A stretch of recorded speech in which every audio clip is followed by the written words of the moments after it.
Hello the internet and welcome back to Tony359's second channel. On this video we're going to build some BlueSCSIs, and if you follow my main channel you know that I've been trying to fix a Macintosh Color Classic. For that I really would like to try a BlueSCSI, which is the modern recreation of a SCSI device like a hard drive which works on the Color Classic.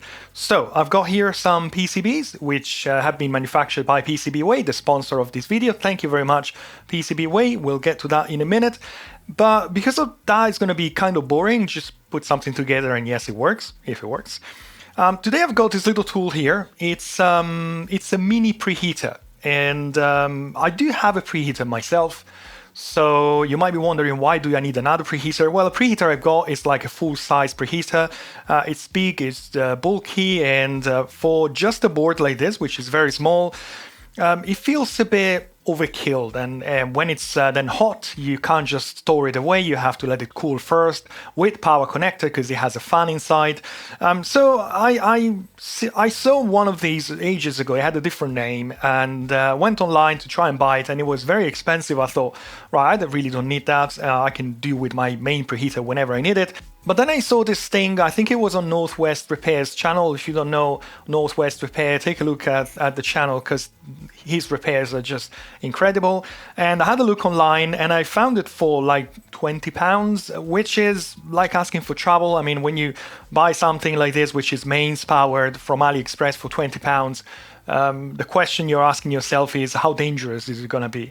So the first part of the video is going to be taking a look at this. I haven't tested it yet.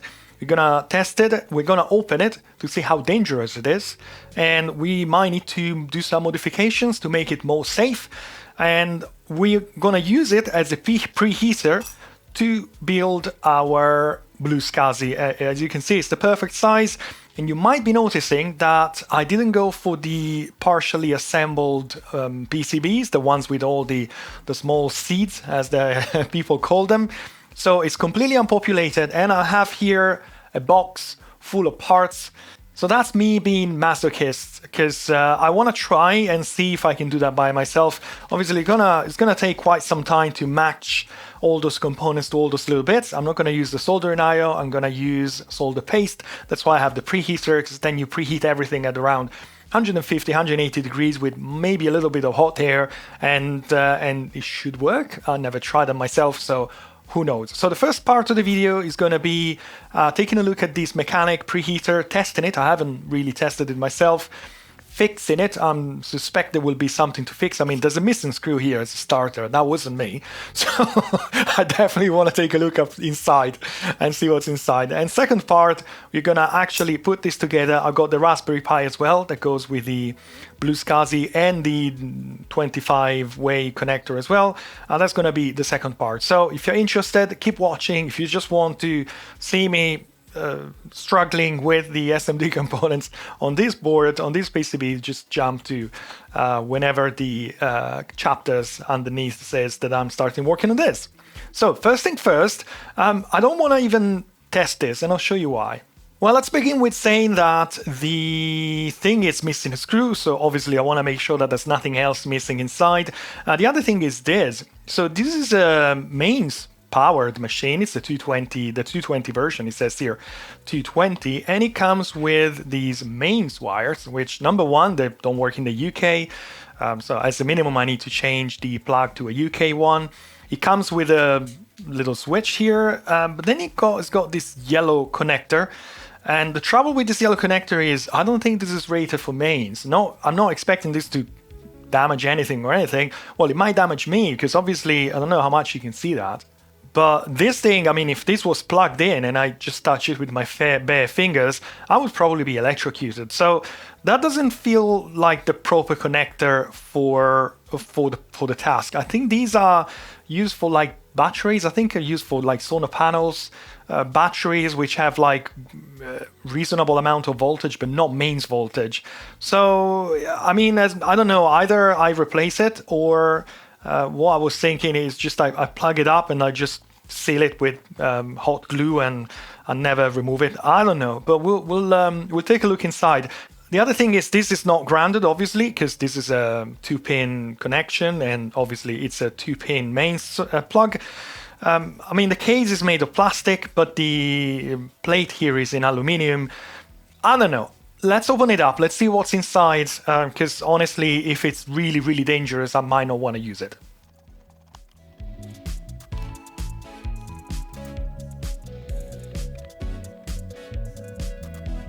Alright, so I think it's not too bad. It's probably kind of usable. So mains is coming here when you have these two solder joints here, and one leg is going through a fuse. So we do have a fuse. The fuse, I think, is 2.5 amps. I need to double check that. Is going to this component here, I guess is a MOSFET. And I think this is driving the heater, which is connected to these two very thin wires here. Which are barely insulated, so that's a little concern. You'll see that why in a minute. But mains is also going to this side, and this is a small power supply. It's a small transformer. It's not switching. At least I don't see a controller. I don't see components. So this must be a linear, very small linear transformer on a module. So if you look at the back, it's actually soldered on this little PCB, and the PCB is soldered on the board. I don't know why this is done. Maybe, I guess, I don't know, maybe the same circuit board can be used on different devices, or components shortage, so they can I have no idea. But anyways, mains is coming here, and the other leg as well is coming through the other side. We have a capacitor, 400 volts capacitor, the small transformer, capacitor here, diode here, and it's coming back here. And the PCB says ground and 5 volts. So that's a 5 volts transformer. Then we have another capacitor, more capacitors, more diodes. And it goes into this little IC here, which I guess is the controller of the whole thing. There is I think there might be a display at the front, which shows the temperature, I guess. And that's the thermocouple that goes on the heating plate. So the device here is dealing with the buttons, is dealing with driving the heating element, is dealing with the thermocouple. So I'm assuming that this component is using so very little power that you just need a very small linear transformer, so you don't have to worry about anything else. This device is then driving the, I think it's a MOSFET, I haven't checked this device here, through an optocoupler. So basically, there is a separation between primary and secondary. It's not too bad. I don't see nasty things like mains going into a resistor and then straight into something. So that's kind of surprising. I mean, this is cheap. It's very cheap, don't get me wrong. All these components are very cheap and whatever. I would say, you know, the worst that can happen, this component here, again, I think is a MOSFET, might short. If it shorts, then you have the heating element permanently powered on, but I guess it will keep heating up to some temperature, then it stops. I don't think it catches fire or anything. That's it. I mean, if that shorts, that's what's going to happen. If the secondary shorts, well, there is a fuse, so that's kind of okay. Again, everything is not too bad. The case is made of plastic. This part here, which you can't see, it's insulation for thermal things, and the stands-off for the aluminium plates are not the same used for the PCB, which are in turns screwed in by the screws at the you can access from the bottom, so there is no continuity. However, I do see, let's call it a major flaw with this design, which I really would like to address. Well, number one is the main socket here. That doesn't look right to me. I don't think this should be carrying mains, because again, it's honestly easy to just stick your hand in it and you get electrocuted, you get a shock. The other thing is ground. Now, this thing is not grounded. Now, the case is plastic. Everything is plastic, but the main plate here, obviously, is not plastic. It needs to be a metal thing. It's aluminium.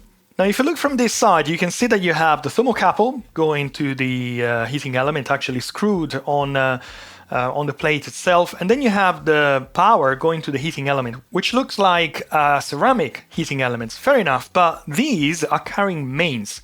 Now, this is plastic, this is non-conductive, but the aluminium plate is conductive. And what might happen at some point is that maybe the insulation fails, maybe something fails around here, and suddenly your aluminium plate becomes live, like with power on it, with electricity, with mains on it. Now this is anodized aluminum, so if I'm using my multimeter here, I'm in continuity mode, and if I'm checking the plate itself, it's non-conductive, but that's only because it's either painted or anodized. But if I'm checking like these two standoffs, that's not connected because there's no screw on the other one. If I check the one at the bottom here, so these are connected together, even though it says 30 ohm, I guess, because again, it's anodized and or painted, so that's kind of acted as an insulation. But without ground, again, you might get electrocuted. Then if you have an RCD, the RCD will detect it and will stop it. But ideally, I'd like to have this bit grounded, earthed, so if something happens, the moment you plug it up, the RCD trips without having to just put your finger on it and discover that the thing is live. So I think what I like to do, I would like to remove this connector here and just use a 3-course wire and wire the main on the PCB directly. And so again, it can be unplugged, but I don't see that as the end of the world. And then I'll run a ground cable just under one of these screws, which is in turn connected to the plate here. I'll make sure that it's nicely connected and it reads 0 ohms when it's connected. At that point, if something happens, it's grounded and you're a bit safer, I guess. Now, before we go ahead with that, I would say, shall we give it a go? Because I haven't tested it. If it doesn't work, maybe I can have my money back. It's AliExpress, who knows? But let's just put it back together and see if it works. I might wire it to my isolation transformer just to be on the safe side. I don't know. But anyways, let's put it back together. Let's quickly test it, make sure it works, and then we'll do a little modification. Okay, time to power up. I don't know how much this thing is gonna draw. So anyways, power up now. I think it's still off, so maybe this switch needs to be switched. Yes, we have a reading here. It says 22. I'm assuming it's 22 degrees, which is more or less correct. And then we have the temperature setting, and then it says hold cooling, hold heating. So I guess this is like to turn it off, and this is to turn it on. So let's go on with hold heating. Right. So it's drawing 120 watts. Yes.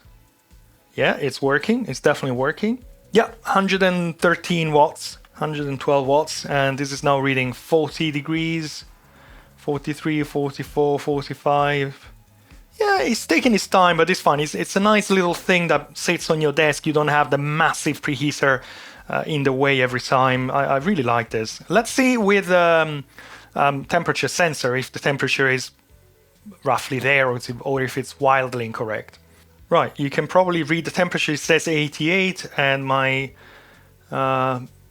infrared meter here says 100 and something. I mean, remember, this is reading infrared, and obviously infrared depends on the reflectivity of the material. So yeah, it's not 100% accurate. It might also be that where it's painted white, it has a different reading than when it's not painted. But it says 120, 1.4 in the middle. I have a feeling that's the paint.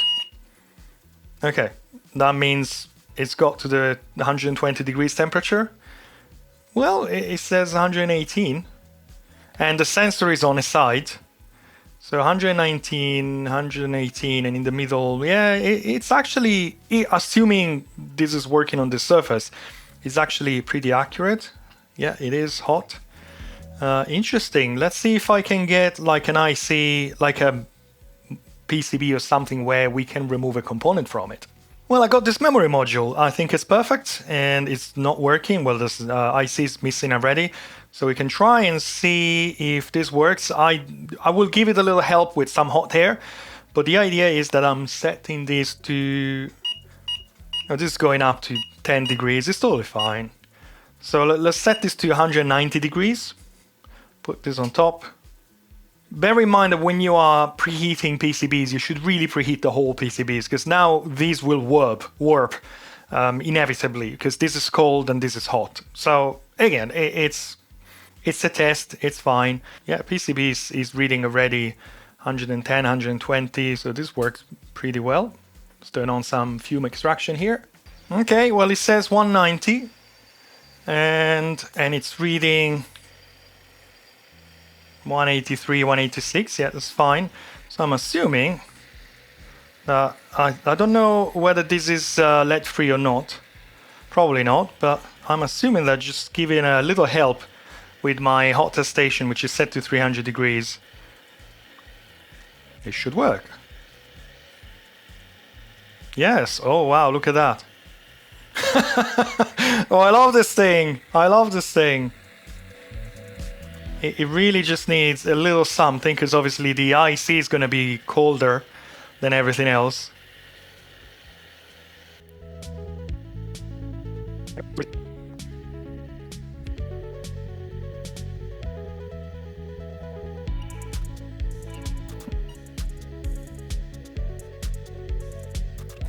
That's really nice. It's really compact and it works really well, and the PCB is now at, wow, 200 degrees. The machine reads 200 degrees. Wow, this is really, really impressive. Now I'm assuming this is a lead-free. Yes, it's lead-free because the solder is still attached. So yeah, it makes things much easier, obviously. And let's turn this off. So hold cooling. Yes, it's cooling down. It's all right. It's easy to use. Is it cooling down? Well, I guess it will take a while. Obviously, remember, this is not for a PlayStation 3, PlayStation 4, even for a motherboard. You really want to warm up the whole PCB. This is for something like this. And again, this is not ideal, but I guess it's fine for a small module like that. But anything bigger, the PCB is going to warp just on top on this thing, and it's not great for the PCB, it's not great for BGA, it's not great for anything, so you just bear that in mind. But for £20, this is pretty good. Now, this is still dangerous, so let me do the modification that I said I would do, and I think I would feel a bit safer after that.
Right, the mod is doing really well. I really like it. One thing I've noticed is that, no, this is a switching power supply, power section.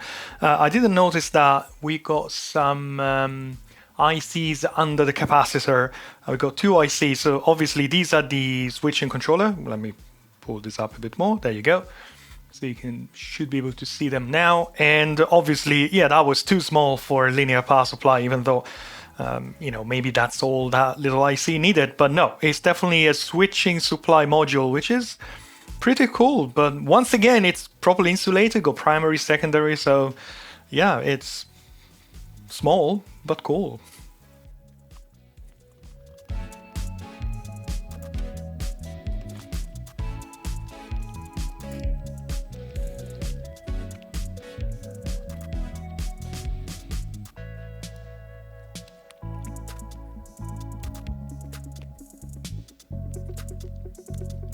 As you might know, here in the UK, we have fuses in our plugs, and when you buy a plug, usually comes with a 13 amps fuse, and this is no different. It comes with a 13 amp fuse here. I'm replacing it with a 2 amp fuse. So that would be for 400 and some watts. Anyways, there is a 2.5 amps fuse inside the machine itself, so 2 amps should be fine. If it blows out, I haven't got anything. I have added that one or 13 amps. So let's go with the 2. I think it's going to work. If not, I'll just buy a 3 or 5 amps, one of those, and happy days. Right, my final test. Let's make sure that the ground is actually connected. So I got my ground lag here, and this is the one I use to connect my ground lead. Yeah, it's working. It doesn't work with all of them because there's, this one I scraped away the blue stuff, but the others are not. I think this one, yeah, this is working, the others are not. But what matters is I have conductivity with the aluminium, which is underneath here somewhere. Perfect. So that is working, and most importantly, does it work? Turn it on now. Yeah, we got a reading here, which you should be able to see from there. Turn it on if it's reading 36. And yeah, I'm reading 100 watts, more or less. This is getting warm, 40 degrees. Let's turn it off.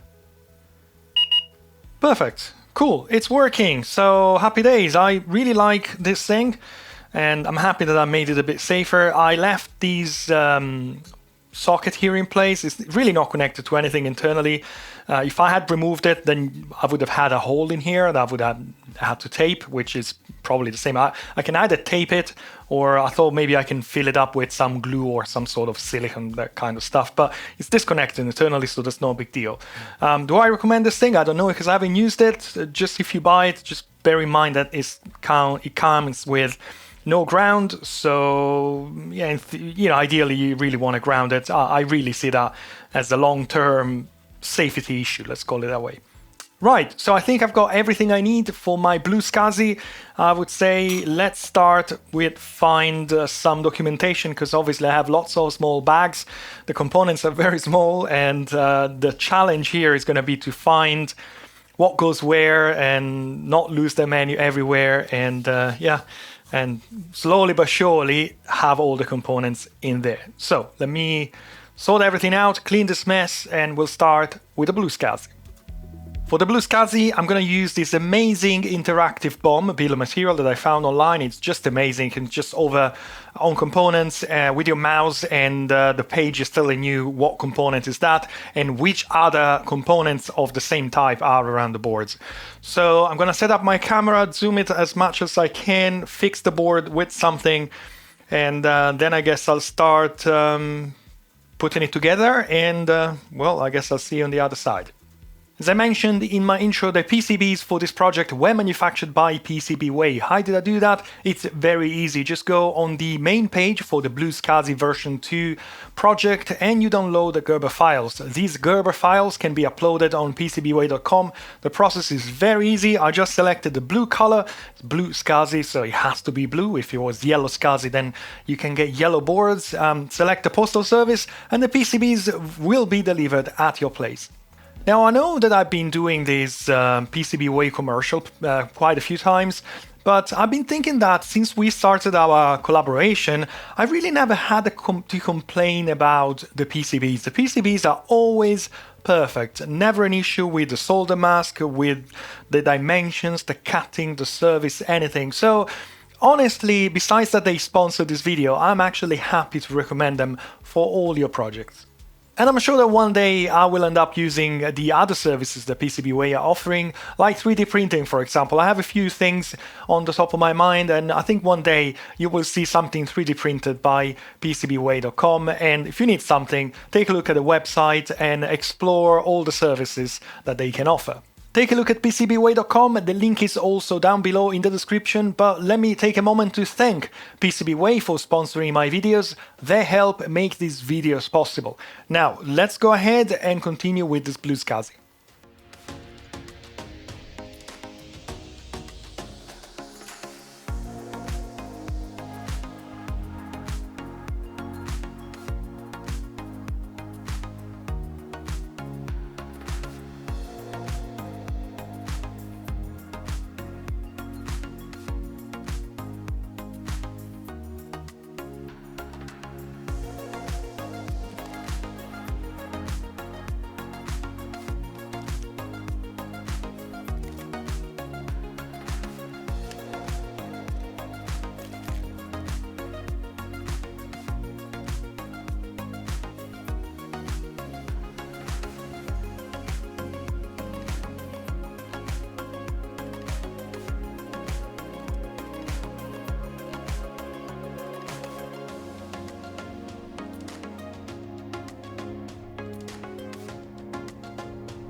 Alright, it's been fun, but not fun, if you see what I mean. But it's good exercise. I doubt this is gonna work, and I think this will take quite a lot of time of tweaking under the microscope to fix all the mess that I've done here. But anyways, it's the first time, so you have to start from somewhere. So let's turn on this machine. I have my hot air station ready at 300 degrees and low airflow. I think it's about 60 liters per minute, whatever that is. But I'll set the machine to like 180 degrees, and that should be almost enough to melt this whole thing.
Oh, right, I'm actually pretty impressed. I was expecting the whole thing to just float together in the middle, something like that, but no. I mean, all the ICs are, I would say, in the right place. I can see plenty of bridges, so, you know, it's not plug and play.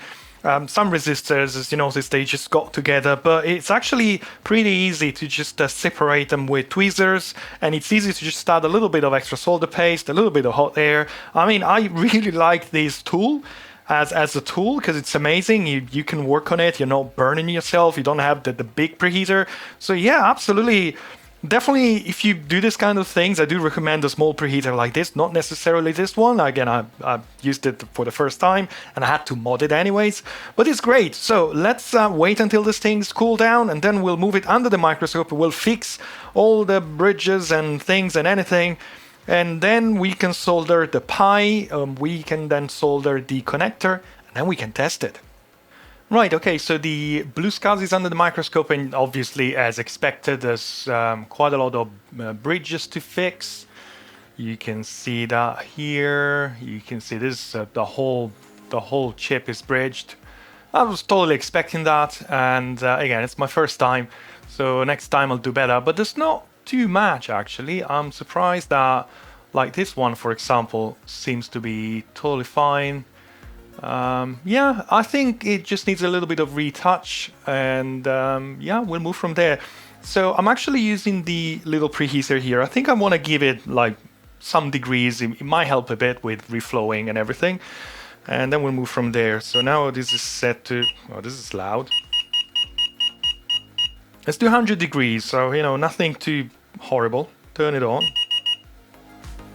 That means on, I guess. Yeah, that means on, and I got my little, very, well, kind of very little soldering tip. Where is it? Where are you? There it is. I think it's 1 millimeter. When doing SMDs, I have a smaller one, but I think you want to use the biggest you can for the best thermal mass. Now, probably in this case, you want like a knife one or chisel one. I haven't got that in this format. I mean, the only chisel I have is very big. It's for the other handle. So I don't know, I feel this is too big. I'd rather go with this one. But I also have a very, very small one. I think this is for touching very small joints. I mean, this might work actually.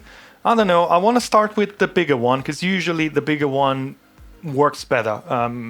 The idea here is to reflow everything and let the surface tension and flux to do its job without having to go pin by pin. Let's give it a go. I have absolutely no idea, so we'll test that.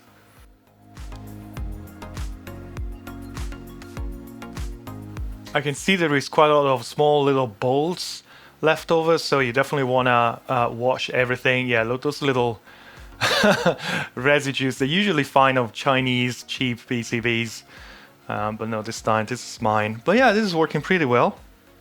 It won't take long, but yeah, this needs to be fully washed.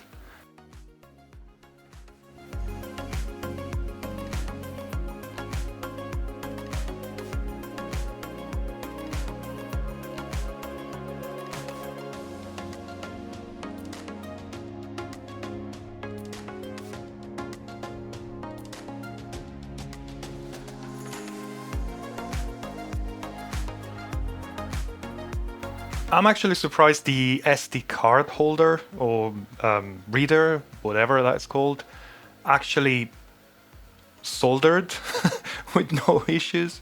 I was definitely surprised to see that.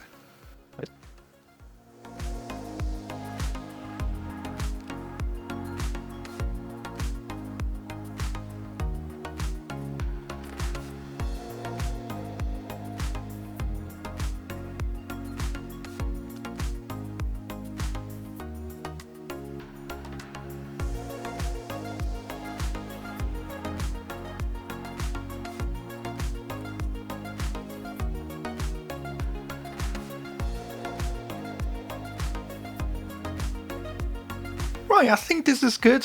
I appreciate it's not the best SMD job, but I would say it's my first time with solder paste. So next time hopefully will be better.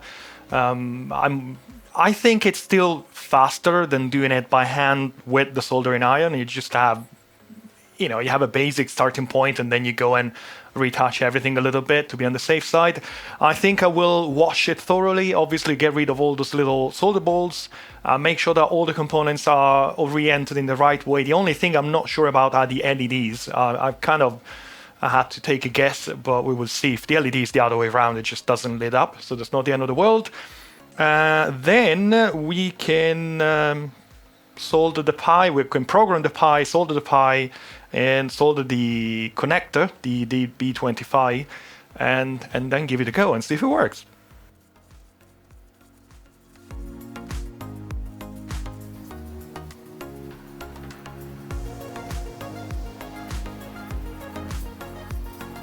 Alright, I think it's done. I don't see too many residues, but this is probably a job for ultrasonic cleaner, which I don't have, number one. If I did, I really don't want all those small solder balls in my fluid. So I'm assuming if you did that on a regular basis, you have a dedicated ultrasonic cleaner. And then you pass to another one with cleaner fluid. I don't know, but it takes some time. I wasn't expecting that. But obviously all those little balls, unless I guess probably if you apply the right amount of paste, then you don't have so much residues. Anyways, I think it's fine. Next is going to be the 25-way connector. And then I think before we fit the Pi, I might want to plug it into a Macintosh and make sure that the lights are coming up and the Macintosh still starts up, that kind of stuff, just to make sure that nothing is out of the ordinary. I think I checked all the ICs and they're all oriented correctly, but you don't want to have the Pi in the way, then you plug it up and it shorts the Macintosh doesn't start anymore, and then you have to remove the Pi. So let's plug the connector and then we'll test it on a Macintosh, my own Macintosh. So if I break it, I fix it.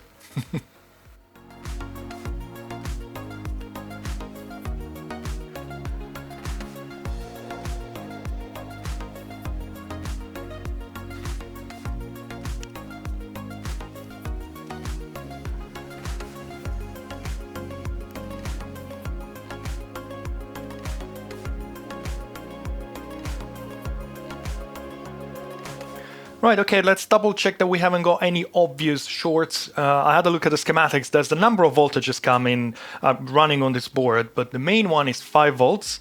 5 volts is coming through the SCSI connector. It reaches these diode here. So that's the output of the 5 volts, which is going into the fuse. So if I'm checking the 5 volts here with ground, I don't have continuity. That is great. And then this is going to this regulator here, somewhere one of these pads. There it is. And from here, the other pad should be ground. It is. So this is my 2.8 volts output, and it's not shorted to ground, which is great. And more or less that's it. because then, so we have 5 volts coming in, 2.8 volts coming out of this. All these ICs are 2.8 volts. And then we have, I think, is the SD card, which is driven with 3.3 volts from the Pi itself. So that's coming from the Pi. And I'm assuming maybe the Pi is getting 5 volts. But anyways, as long as I don't have a short at the fuse, basically, with ground, and we don't, that is great, I would say. So, and obviously ground is definitely ground, and we don't have a short. Perfect. And also we don't have a short between ground and the output of the regulator, which is 2.8 volts. So that shouldn't, I mean, it might not work, but it shouldn't blow up my Macintosh SC. So let's power up the Macintosh SC with these on. As a minimum, I would like to see, I think, the power LED lighting up, because I think that's connected. If I'm seeing that right, I haven't checked on the schematics, it looks like it's connected to the regulator.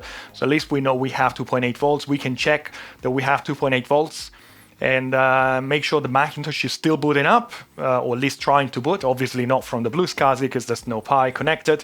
And then we can continue, program the Pi, attach it, and hopefully it will work. Okay, my Macintosh SE is out. I haven't tested it in a while, so let's make sure it works first. Let's power it up and make sure everything is good. So let's apply power and turn it on. Oh yeah, I forgot the SE has a fan. I've been working on the Plus for a while. Yeah, we got a picture.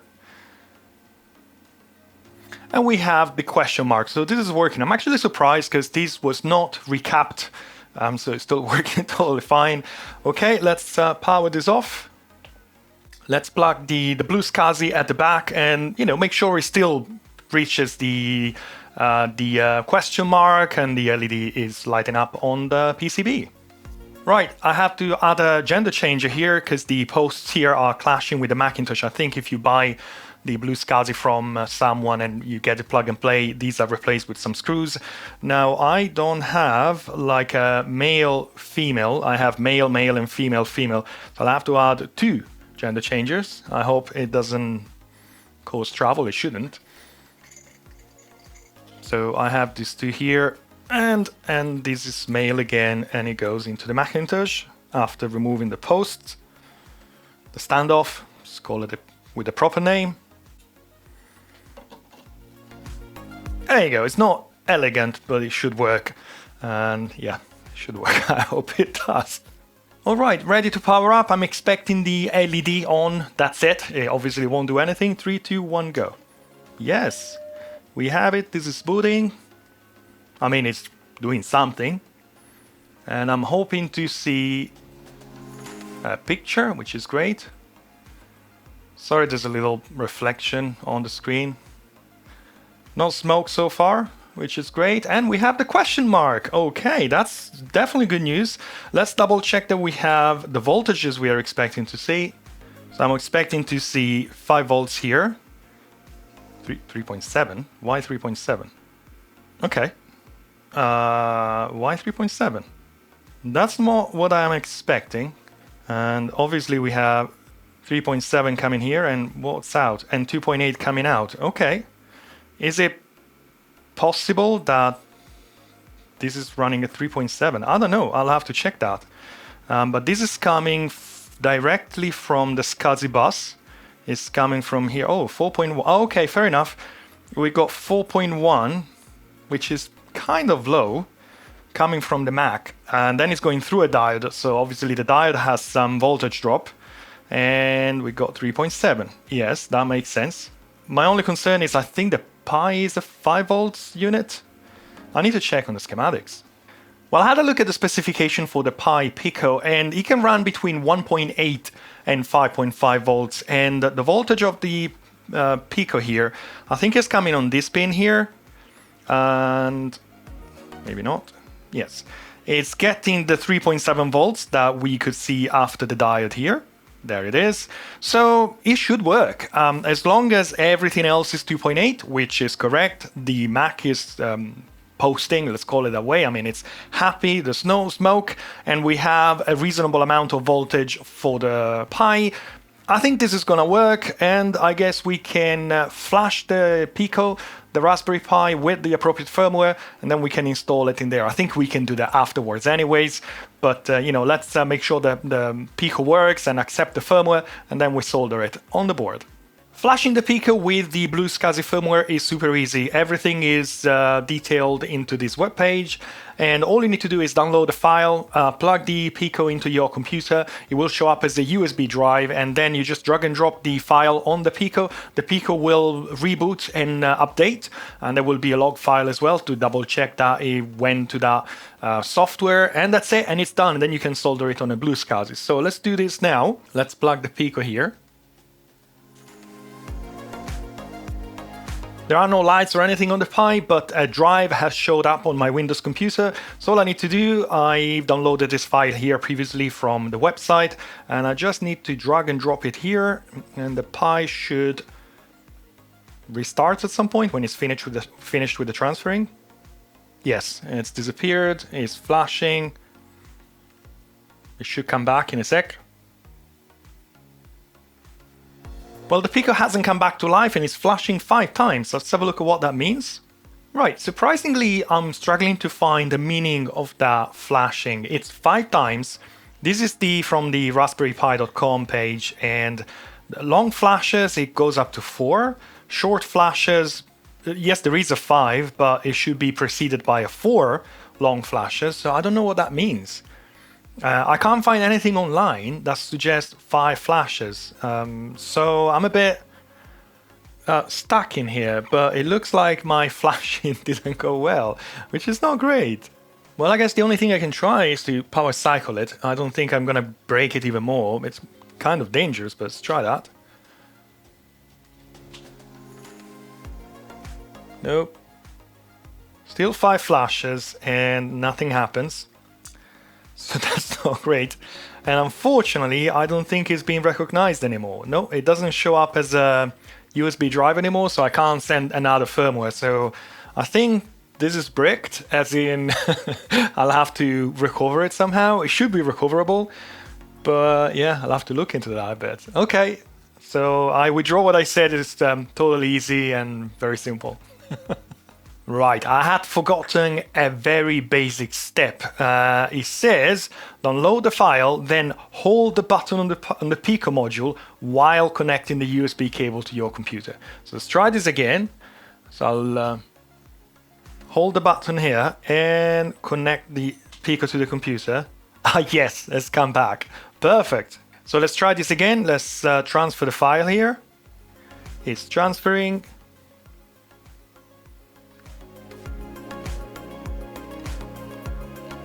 Well, it's still flashing 5 times, so does that mean it's working? I don't know. Well, I can see that the Pi would have saved the logs on the SD card, which obviously is not connected now. So maybe that's the expected behavior. I don't know. I would say, because we can do that even when it's soldered on the BlueSCSI. Let's go ahead and solder it, and maybe that's how it works.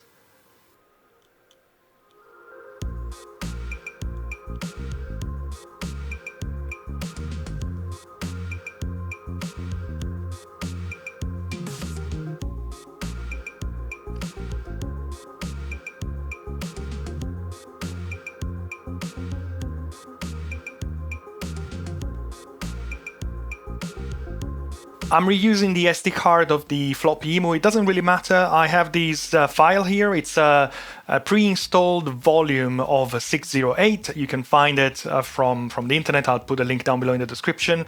And that should boot 608 with nothing to be done. That should be mounted by the BlueSCSI, and it should boot the SC. So let's give it a go.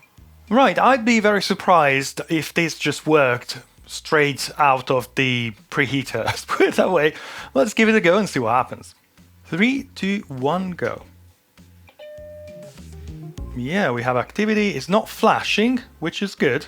So maybe the Pi is expecting something connected to it. Otherwise it flashes. I don't know. Well, we'll know in a second. Okay, here's the booty. It's working. Look at that, it's actually working. Oh. No, maybe it is not working. But it tried to work. I guess it's a good starting point, let's put it that way. I have no idea how to fix that though. Address error. Right, for ease of troubleshooting, I happen to have a pre-made BlueSCSI that was purchased. I know this does work, and I have exactly the same error message. I only swapped the SD card from the one that I made to this one. So I'm not entirely sure what's going on here, but I don't think it's a BlueSCSI problem. At least, we need to sort this out first. Why isn't this working? So maybe I want to double check that the image is actually working, I guess. I don't know, because again, that definitely works 100%. Right, the wiki for the BlueSCSI says, as a starting point, you might want to reformat the SD card. I can see Windows is saying the SD card has some issues. I don't know, I've been using it between a few Macs over the past few weeks. Let's give it a go. I've obviously saved a backup on my floppy emu SD card, and they say to use these SD card formatter, which I never used before. And they say to select overwrite format. Floppy label, it doesn't really matter. That's the right card, and click on format. Yes. This is reformatting the whole card. It's going to take a little while. Right, SD card is formatted, and I saved a fresh copy of the pre-made image on it. And this is the known good BlueSCSI. There's no point in going on with my BlueSCSI if that doesn't work. And I know it worked because I tested it a few weeks ago on this very computer. So it should work. Let's power up and see what happens now.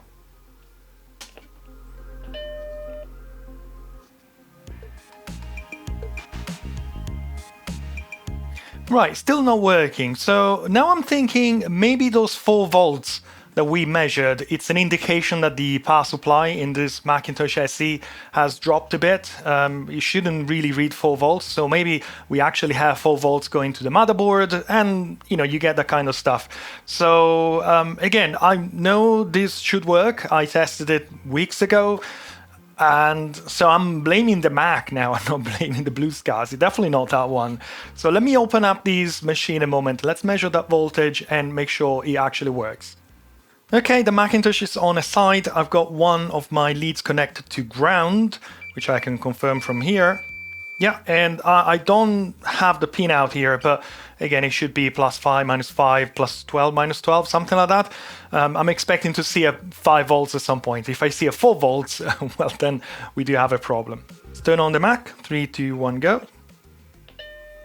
Okay, Mac is powering up.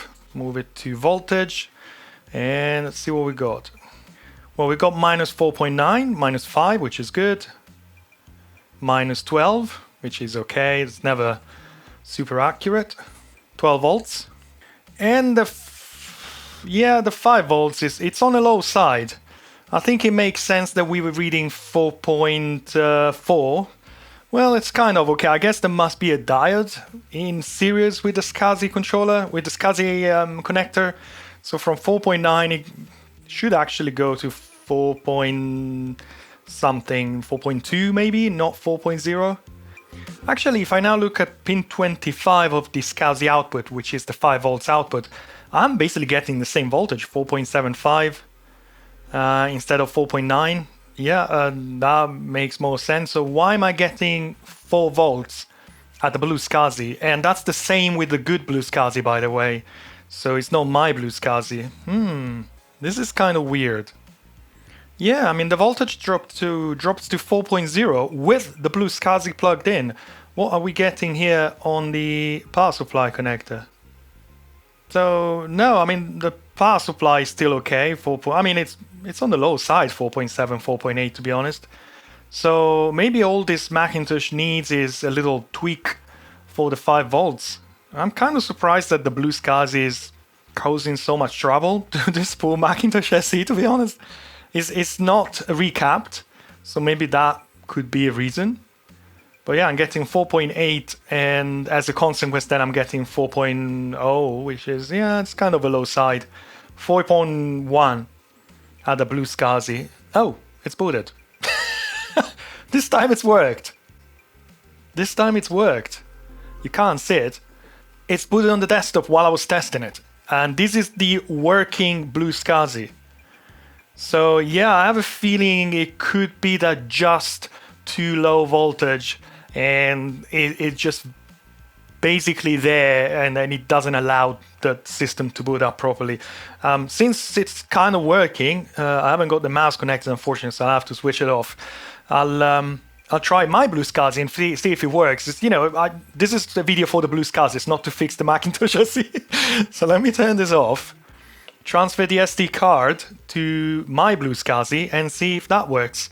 Because if that works, again, I'm happy to leave the tweaking the voltage of this to another time. It's okay. It's just a pain in the neck because it's inside a power supply. It's not super easy to access.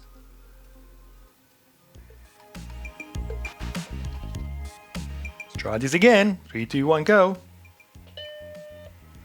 We got the same SD card. Obviously, I have this 2 gender changer, which might not help. But I don't think the BlueSCSI would have a problem with a slightly lower voltage. If something has, it's the Mac, not the BlueSCSI. BlueSCSI is mostly working at, what's that, 2.8 volts, and the Pi doesn't care. I think, I don't know. Look at that. It's working. It's working. This is the BlueSCSI that I put together. I forgot the mouse again. It's working, but only on a side. So this is only working when it's on a side. That's it. It's the first side-only Macintosh SE with BlueSCSI combination. I am so impressed that this is actually working. Look, and that's the Open Retro SCSI file. Yeah, okay.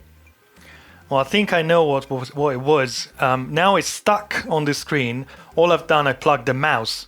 So obviously the mouse is an extra load for the power supply. And now at the motherboard, I got 4.8, which is clearly on the low side. And obviously at the BlueSCSI, we are getting 4.01, which is too low. And probably the system just reboots. Kind of makes sense. Yeah, it works without the mouse. So it's definitely a voltage problem. I just need to tweak it a bit. Which is, once again, if I remember right, it's inside the Sony power supply. So I have to take, it's not an easy thing. There's no, I don't think there is a voltage adjustment at the analog board. I can take a look in a moment. But the good news is the BlueSCSI is working. The one I made out, you know, first try. Amazing, fantastic. Alright, well, I am thoroughly impressed that I was able to put this together first try, and it worked straight away with no issues besides a dodgy SE, which I need to take a look at some point. Now, thankfully, I had this working copy of a BlueSCSI, otherwise I would have definitely blamed whatever, you know, my soldering, maybe one of the ICs. I would have invested so much time into troubleshooting the BlueSCSI, and actually, it's a Macintosh SE problem. Now, I know what you might be thinking, hey, you had one already, you just bought this one to make a PCBWay commercial. Not really, this is someone else's, I have to return it. The thing is, I got it to test the Color Classic and I really loved it. So I decided I wanted some of for myself, and that's when I got in touch with PCBWay and they supplied the PCBs, which as usually happens, they were flawless, and I purchased all the components from LCSC, and that's another surprise. Everything works so far, and it's pretty cheap, and I think I might be using them again in the future for these small projects, for my personal projects. Something more professional, I'd rather go with Mouser or DigiKey, you know, just to make sure you have the quality you want. For this one, again, it's a hobby and it's fine. I didn't want to spend too much money. Also, incredibly impressed by this little machine. It's nothing special, but I think it really helps. I would have never used my main preheater to do this, especially when I was retouching all those bridges and removing all those little solder balls and stuff. I would have never done that with my main preheater. Too much trouble, too much hassle. So this is absolutely great. I'm happy I purchased this one. I think I'm going to use it quite a lot. Obviously for small boards, you can't use this on a PlayStation 3. You're going to just damage everything. It's not going to work. So what can I say? That's it. I hope you enjoyed this video. If you did, as usual, Leave a like down below, or a comment, or a dislike. Anything helps. Remember, I'm on Patreon as well if you want to join me. If you don't want to join me, you can buy me a coffee. All the links are down below. You got stuff flashing on the screen right now. I'd like to thank all my patrons for their support. You guys are absolutely amazing. I'm speechless, to be honest. Yeah, your support is absolutely fantastic. If you don't want to join me on anything or buy any coffee, just, leave a comment down below. That's enough for me, and tell me whether you enjoyed this video or not.